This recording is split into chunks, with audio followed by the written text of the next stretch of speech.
السلام علیکم زه انیس خان او نن د اگست 28 تاریخ یو ډیر اهم واقعیا درته وایم.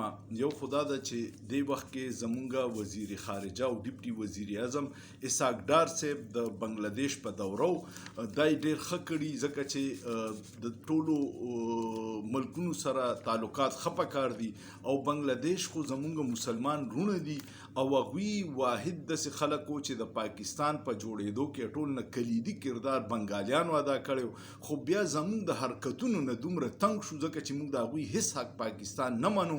نو هغوی خپله فیصله وکړه او دا د دنیا د تاریخ اولنی دغه دی چې اکثریت د اقلیت نه تنګ و او هغوی خپله فیصله وکړه خپل ملک یې جوړ کړو. وزیر خارجه اسحاق ډار د ډیره موده پس تللی دی، 12 کاله پس ویلاړو، خو هلته کې یو عجیبه ښکلې دغه وشو، ملاقاتونه وشو د هغې د سربراه چې دی ډاکټر یونس سره، خالده ضیا سره یې وشو، اپوزیشن لیډره ده، او د هغې انقلابي لیډرانو د سټوډنټانو سره یې ملاقات شو چا چې په حسین واجد د حکومت ختمولو کې کلیدي کردار ادا کړی دی.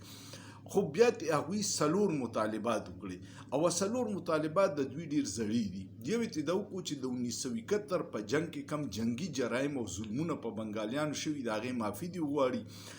دلته کې خلکو ته پته نشته، خو عالمي میډیا چې سوي او کم باندې بیا په زرګونو کتابونه لیکلي شوي د ثبوتونو سره، زموږ په میډیا باندې بلیک آوټ و. دلته کې بچا د بنګال خبره یا د ظلم یا د اپریشن نشو کولی او دومره بلیک آوټ و چې کله هلته کې زموږ فوج سرنډر کو نو دلته په ریډیو باندې ګانې غږېدې چې بس هندوستان مو تباه کو او هلته کې مونږ هتیار غورځول.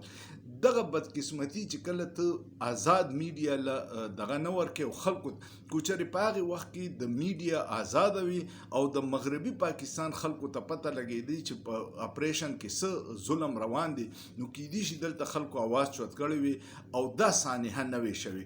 خلکو پریشر اچولی وي چې د اپریشن روکاو شوی وي. بنګالیان زموږ رونه دي، بنګالیانو چې د پاکستان جوړېدو کې کم جدوجهد کړی د هغې سره ودرېدلې وي او د هغوی د منډیټ توهین چې کم کو د مغربي پاکستان حکمرانانو امو نه وی کړی، نو بنګال به نه وي جوړ شوی. خو په میډیا پابندي و او چاته رښتیا پته نه و او سرکاري دروغو ټولو ذهنونه جوړ کړي.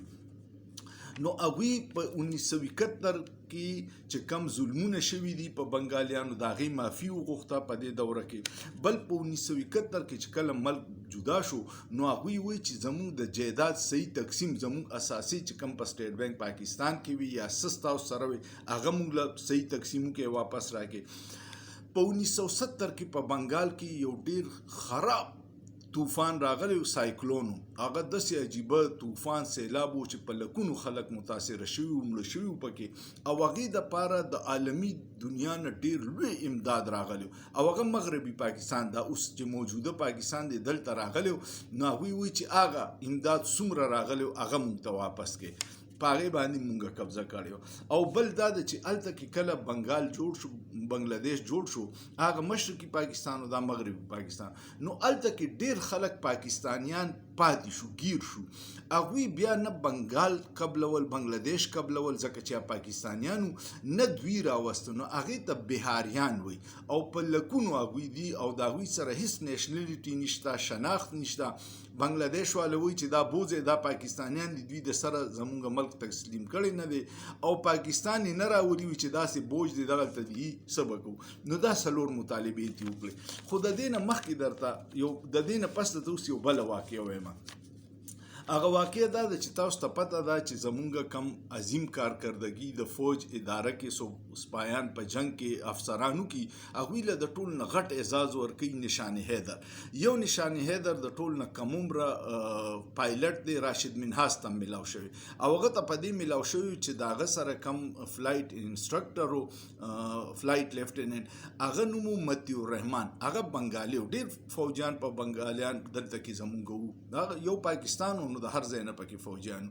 نو هغه یو جاز دی وی چې کله پاسېدو ټریننګ له، نو متیو الرحمن دا اراده وه چې دا بنګلادیش ته بوځي او دلته کې راشد منهاز وی چې بوی نه ځي، نو راوی غورځو او کریش شوی کې دواړه مړه شو.